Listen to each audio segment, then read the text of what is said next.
assault a police officer. Sure. Right? So then if I can, among those you pardoned, DJ Rodriguez, he drove a stun gun into the neck of a DC police officer who was abducted by the mob that day. He later confessed on video to the FBI and pleaded guilty for his crimes. Why does he deserve a pardon? Well, I don't know. Was it a pardon? Because we're looking at commutes and we're looking at pardons. Okay, well, we'll take a look at everything. But I can say this. Murderers today are not even charged. You have murderers that aren't charged all over. You take a look at what's gone on in Philadelphia, take a look at what's gone on in LA, where people murder people and they don't get charged. These people have already served years in prison, and they've served them viciously. It's a disgusting prison. It's been horrible. It's inhumane. It's been a terrible, terrible thing. I also say this, you go to Portland, where they wrapped police officers, shot police officers, nothing happened to anybody. You go to Seattle, where they took over a big chunk of the city and people died. Portland, a lot of people died. Wait a minute. And you go also, take a look at Minneapolis, because I was there and I watched it. And if I didn't bring in the National Guard, that city wouldn't even exist today. People were killed and nobody went to jail. So these people have already served a long period of time, and I made a decision to give a pardon. Joe Biden gave a pardon yesterday to a lot of criminals. These are criminals that he gave a pardon to. And you should be asking that question.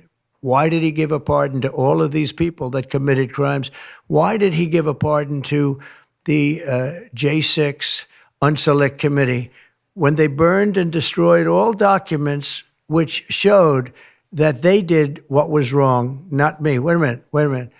Why did they give a pardon to all of his relatives, his brother who made millions of dollars, to all these different people? He gave pardons. That's the question you should be answering. All right, go ahead. Yeah, please. If I could just Tell us a little bit about your Steve, can I just follow up on that really fast? No. I just want to ask Go you ahead. this. You said Tell us about your meeting with Speaker Johnson, Senator Thune. Did you reach any conclusion on this one big? Pretty much. I think we have a good situation now. It's been in some ways made simpler by Los Angeles because they're going to need a lot of money. And generally speaking, I think you'll find that a lot of Democrats are going to be asking for help. So I think maybe that makes it more one-sided. I think we're going to do very well. Look, we're going to take care of Los Angeles. I'm going there. I'm going to North Carolina, which has been abandoned by the Democrats. And I'm going to North Carolina, very importantly, first. I'll be there on Friday. And then I'm going from there to Los Angeles. And then I'm going to Nevada. And I'm really going to Nevada to thank them for the vote, because we won Nevada overwhelmingly. And that's usually a Democrat vote, and I just want to go there to thank the people of Nevada for the big vote. So we'll be making that. Yeah, please. The leaders of the Proud Boys and the Oath Keepers were freed following their pardons yesterday. At the time, back in 2021, you urged them to stand back and stand by.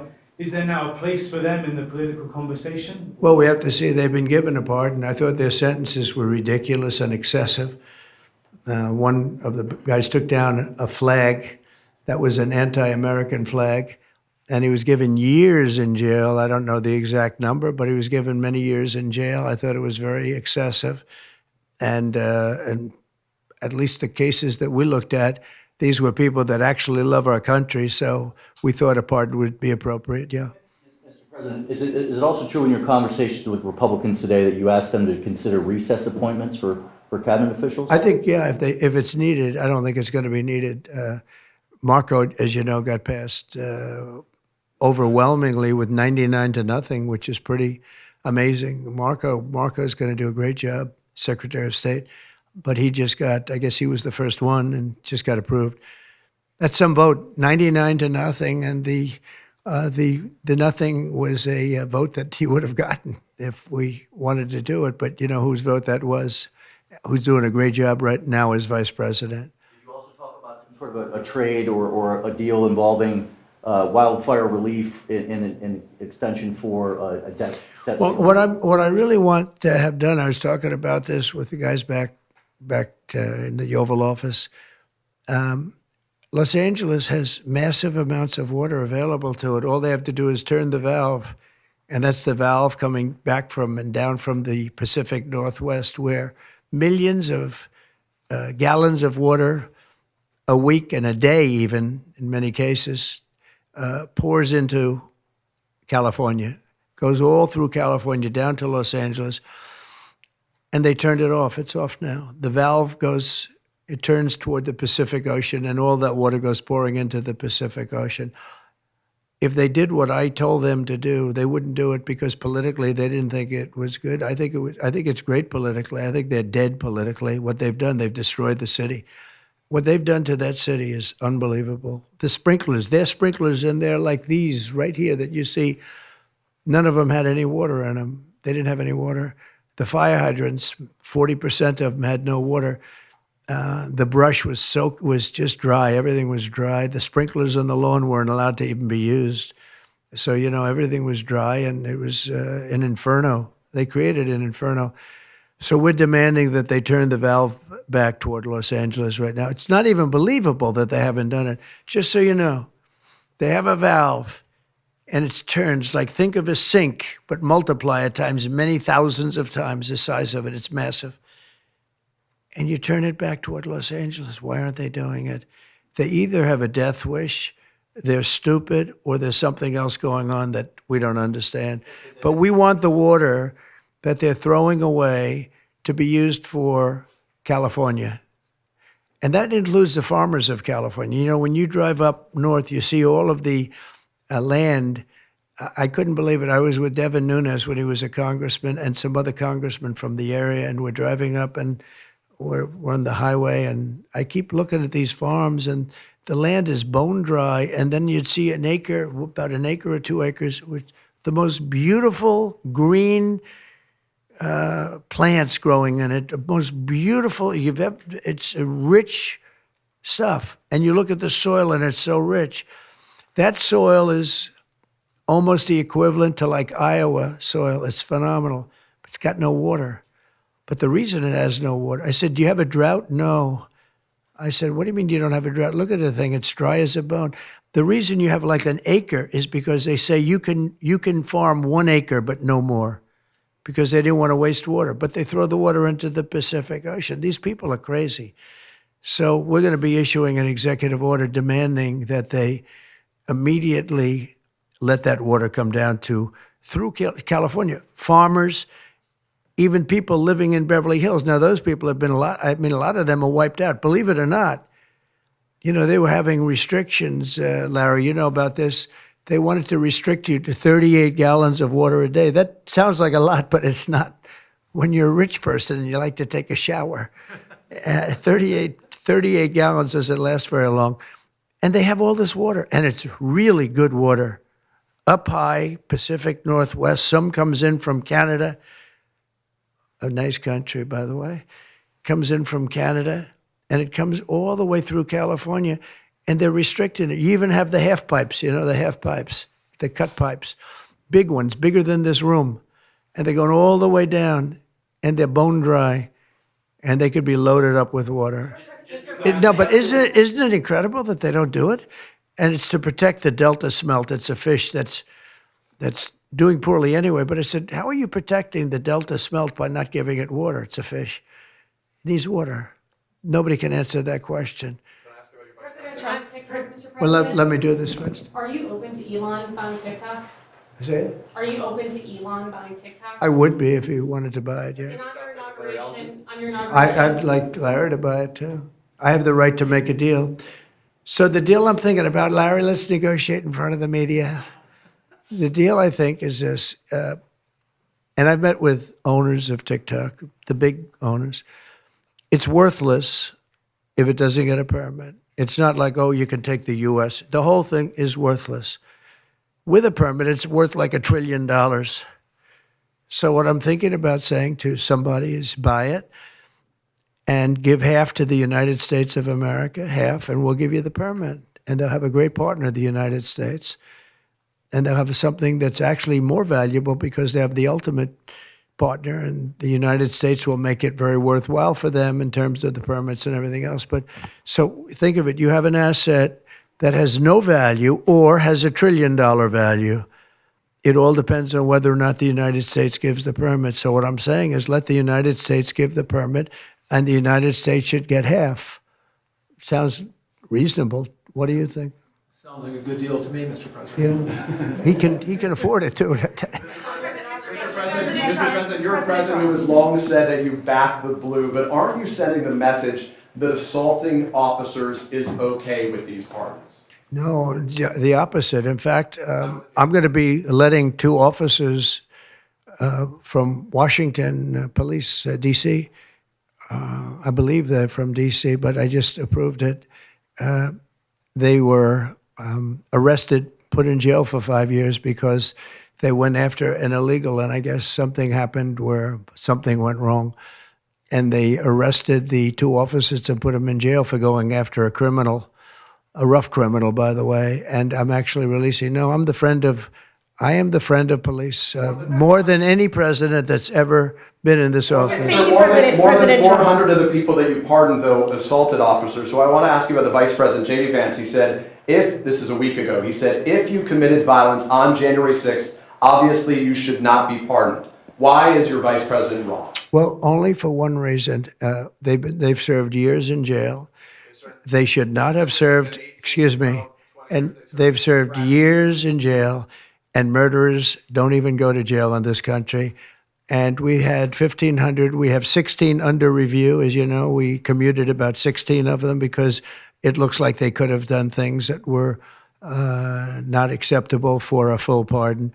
But these people have served years of jail, and their lives have been ruined. And in many cases, listen to me for a second. Stop interrupting. They've served years in jail, and if you look at the American public is tired of it. Take a look at the election.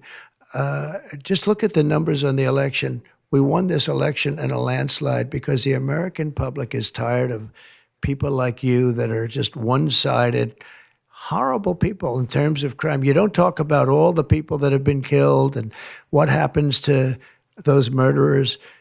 Murderers get no time. You take a look at some of these DAs. They go after political opponents, but they don't go after people that shoot people in the street. They're caught. They know where they're living. They know everything. They don't even go up to pick them up anymore. They just let them live there. They know all about it. They have their pictures. They have the tape of the shooting, and they don't even go up and you're talking about this. No, we pardoned people that were treated unbelievably poorly. In the history of our country, there's never been anything take place like this. They're still looking for them, but they're not looking for the murderers, the people that are killing everybody. We are, though, and we're getting them out of the country. We just started that. We're getting them out of the country, and they're going to be gotten out of the country fast. They came in illegally from jails and from prisons. They killed many people. Some of them killed many people. About 50% of them killed more than one person. They were released into our country. That's what we're focused on, not the kind of nonsense you're talking about. You've called for a ceasefire in Ukraine. If Vladimir Putin doesn't come to the table to negotiate with you, will you put additional sanctions on Russia? Sounds likely. And do you think that the war should be frozen currently along The the war front should have battle never lines? started. If you had a competent president, which you didn't, the war wouldn't have happened. The war in Ukraine would have never happened if I were president. But that couldn't happen because the election was rigged. Yeah, go ahead. Mr. President, there's been some debate within your orbit over whether or not to keep or eliminate H-1B visas. What's your position on that? Do you want to keep H-1Bs or do you want to get rid of them? I like both sides of the argument, but I also like very competent people coming into our country, even if that involves them training and helping other people that may not have the qualifications they do. But I don't want to stop. And I'm not just talking about engineers. I'm talking about people at all levels. We want competent people coming into our country. And HB1, I know the program very well. I use the program. Maitre d's, wine, experts, even waiters, high quality waiters. You got to get the best people. Now, then you go into people like Larry, and he needs engineers, and Massa needs, and this gentleman needs engineers like nobody's ever needed engineers, right? So we have to have the quality people coming in. Now, by doing that, we're expanding businesses, and that takes care of everybody. So I'm sort of on both sides of the argument, but what I really do feel is that we have to let really competent people, great people come into our country, and we do that through the H-1 program. Mr. President, are you looking to impose tariffs on Canada and Mexico in an effort to force negotiations sooner on USMCA? No, it's really not on U.S. It has nothing to do with that. They've allowed both of them, Canada very much so. They've allowed millions and millions of people to come into our country that shouldn't be here. They could have stopped them, and they didn't. And they've killed 300,000 people last year. My opinion, have been destroyed by drugs, by fentanyl. The fentanyl coming through Canada is massive. The fentanyl coming through Mexico is massive. And people are getting killed, and families are being destroyed. I mean, the son gets killed, and the family is a basket case for the rest of their lives. I mean, I've seen mothers that thought they'd heal. They never heal. They say it gets worse with time. It gets worse with time. They lose their boy. They lose their baby. They lose their young daughter to fentanyl poisoning. And I had that talk with President Xi the other day, too, of China. I said, we don't want that crap in our country. We got to stop it. I would have stopped it. I had a deal with him where he was going to give the maximum penalty, which in China is the death penalty for drug dealing. And he was all said he was going to give the maximum penalty to fentanyl dealers. If they send to the United States, they were going to get the death penalty. And of course, Biden didn't pick that up. I had that deal all done. It was all wrapped up. We were going to have it done. And then the election went, let's put it nicely, didn't go the proper way. I'm trying to be nice about it. It was rigged. And we had an incompetent president elected, and he never followed up on that deal. But he should have followed up, because if they got the death penalty, they wouldn't be sending fentanyl to Mexico, Canada, and other places. Mr. President, how much will the We're thinking about that too. We're talking about a tariff of 10% on China based on the fact that they're sending fentanyl to Mexico and Canada. How soon? What did you write that letter to you, How sir? soon on those tariffs? Probably February 1st is the date we're looking at. Do you have an For update on- Mexico and China, we're talking about approximately 25%. Update on the Gaza ceasefire, and are you planning to travel to the Middle East soon? We're thinking about going to the Middle East, not yet. We have a thing called the hostages are coming back going on right now, and they are coming back. Some of them have been very damaged. You look at the young lady with her hand practically blown off. You know how that happened, right? Did you know how that happened? When you find out, you're not going to be too happy because it was terrible. But the hostages are starting to come back. If I weren't here, they wouldn't be back ever. They would have never come back. They would have all died. If this were done a year earlier, if Biden would have done this deal a year and a half, 2 years ago, or frankly, it should have never happened. October 7th should have never happened. Nobody should be dead. But through weakness, they allowed it to happen, and then it was a disaster from them. But you go back just 6 months ago, many of these young people were living. Young people don't die like that. They're just dying. And young people aren't dying at 22 and 23 years old. They don't die. But now they're dying, and you wonder why they're dying. They're being killed, and they have been killed. But they say 6 months ago, you would have had 11 more living hostages. Think of that. 6 months ago. But Biden couldn't get it done, and it was only the imposition that I put on as a deadline that got it done. But it's a very sad situation. It should have never happened. I'll tell you, 2 things should have never happened. 3 things. Inflation should have never happened. It would have never happened, except for what they did to energy and their crazy spending. And Ukraine would have never happened. Never. By the way, Russia never would have gone into Ukraine. I had a very strong understanding with Putin that it would have never, ever happened. He disrespected Biden. Very simple. He disrespects people. He's smart. He understands. He disrespected Biden. And also, the Middle East would have never happened because Iran was broke. They had no money. They had no money for Hamas. They had no money for Hezbollah. It would have never happened. October 7th would have never happened. But it did happen. So this is the cards I've been given. And we're getting the hostages back. That would have never happened under Biden. They would have never come back. They were just dying not that slowly. They were dying or being killed. But that was what was happening. Are you going to keep sending weapons to Ukraine, or are you going to turn off the tap soon?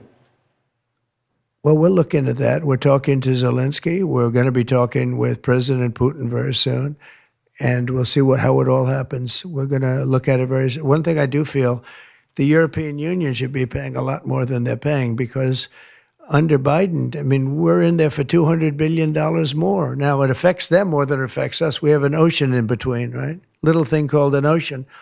The European Union should equalize. We're in there for $200 billion more than the European Union. I mean, what are we, stupid? I guess the answer is yes, because they must think so. But the European Union takes advantage of us tremendously on trade, and they now take advantage of, and always have. If I didn't get involved years ago, my first term, one of the first things I noticed was that they're not paying enough. They're not paying. And a lot of those countries weren't even paying. The NATO countries, they weren't paying. Only 7 out of 28 were paying. We were one of them. And Poland was one. And they had a few of them that were paying, and some were paying very proudly. Usually, the closer to the borderline of Russia they were, the faster they paid, okay? The ones that were further away tended not to pay so fast. And one thing on that, I think they should lift their number not to 2%, but to 5%. NATO should be at 5%, not at 2%. 2% is ridiculous, yeah.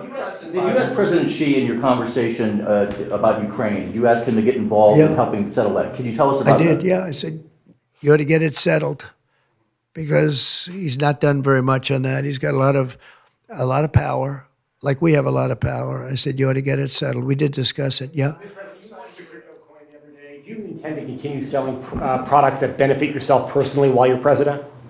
Well, I don't know if it benefited. I don't know where it is. I don't know much about it other than I launched it. I heard it was very successful. I haven't checked it. Where is it today? You made a lot of money, sir. How much? Several $1 billion, it seems like, in the last several days. Several billion? That's peanuts for these guys. So you talked about the letter from President Biden. Can you give us some sense, broadly speaking? Yeah, he wrote me a nice letter. I mean, I did open it last night. And I didn't know. Peter said, did you get the letter? I said, wait a minute, let's see the letter. It's sort of a tradition. You put it in the drawer, especially of the beautiful Resolute desk, right? And I opened the drawer, and there it was. It said to number 47. And it was a very nice letter. I mean, I could show it because I think it was a nice letter. Maybe I will. I think What do you say in terms of just basically it was a little bit of an inspirational type letter, you know. Enjoy it, do a good job. Important, very important, how important the job is. But I think it was a nice letter. I think I should let people see it because it was a positive for him in writing it. I appreciated the letter. Mr. President, were security concerns at all a factor when deciding to move your inauguration indoors? No, not at all. No, not at all. It was just cold. Look, if we would have, you know, I just went out to the helicopter, right, we said goodbye. That's a tradition.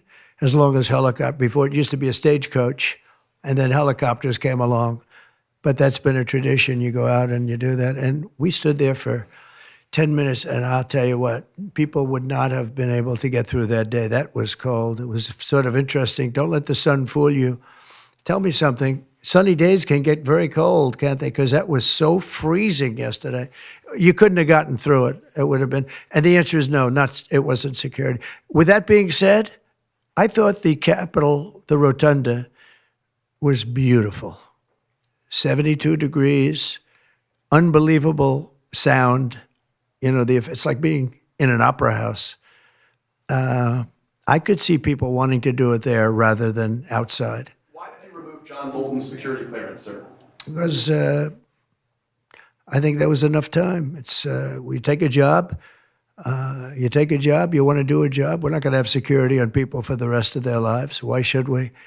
I thought he was a very dumb person, but I used him well because every time people saw me come into a meeting with John Bolton standing behind me, they thought that he'd attack them because he was a warmonger.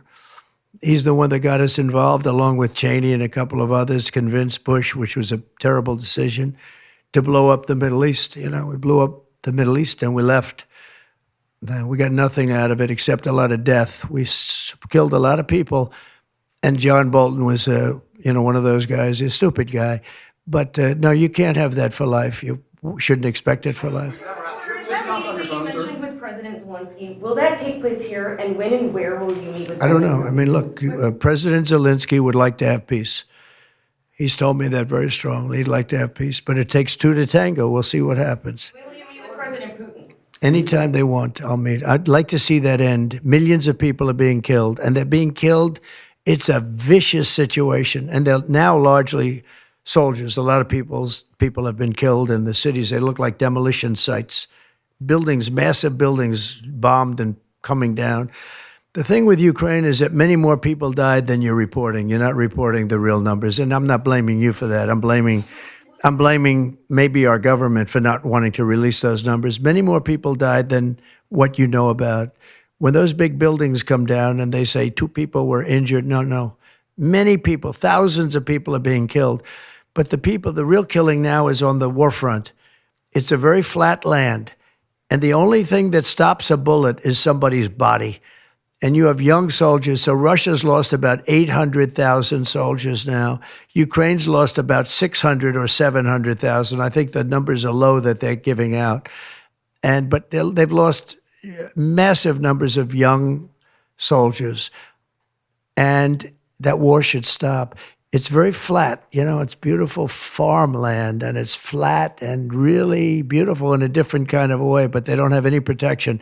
The only thing that stops a bullet is a body, and those bodies are stopping a lot of bullets, and they're being decimated, both sides. Your conversation with President Xi, what did you tell him in terms of when to expect tariffs, and what can he do to avoid them? About which one? About tariffs? We didn't talk too much about tariffs, other than he knows where I stand. Look, I put large tariffs on China. I've taken in hundreds of billions of dollars. Until I was president, China never paid not 10 cents to the United States.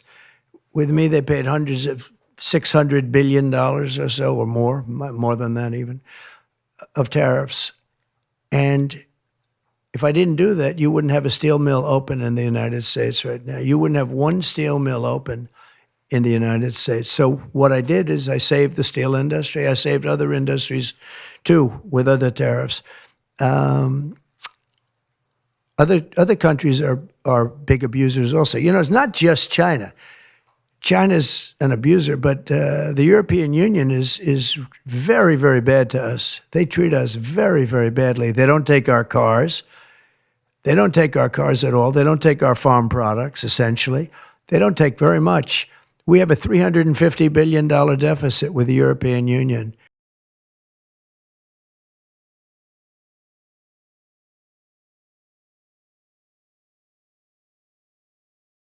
Fairness. You can't get fairness unless you do that. But the European Union's treated us very badly. But essentially, everybody treats us badly. Everybody treats us badly. Yes, go ahead. Because we allow them to. Because we've had stupid people doing this, and we can't have. I'd like to have these 3 people negotiate for us, just for 1 week, and we'd be a rich country again. But we'll be rich. Mr. President, on AI data centers, will you rescind President Biden's executive order that opens up federal lands? On which centers? On data centers. Will you rescind President Biden's executive order that opens up federal lands for data centers and energy production? No, I wouldn't do that. That sounds to me like it's something that I would like. I'd like to see federal lands opened up for data centers. I think they're going to be very important. Again, we have a lot of competition for that. So it's an honor to have these 3 great people, great CEOs and great geniuses, all 3. It's an honor that they want to come to our country, but we're going to make it as easy as we can for them because other countries want them to. I'm going to have to go now. Thank you all very much. Thank you. Question, do you have TikTok on your phone? No, but I think I might put it there. I think I'll get it right now. By the way, again, we won the young vote. I think I won it through TikTok. So I have a warm spot in my heart for TikTok. Okay? Thank you. Thank you. Thank you, Mr. President.